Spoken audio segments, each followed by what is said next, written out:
మాత్రం ఒక చారిత్రాత్మకమైన సినిమాగా ఉంటుంది. దీంట్లో పవన్ కళ్యాణ్ కోసం చాలా మంది వస్తారు. పవన్ కళ్యాణ్ సినిమా స్టంట్స్ బాగున్నాయి, ఫైట్స్ బాగున్నాయి.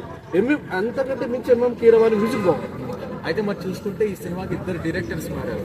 ఫస్ట్ క్రిష్ ఆయన కొంచెం తీసిన తర్వాత కొన్ని కారణాల వల్ల ఆయన తప్పుకున్నారు.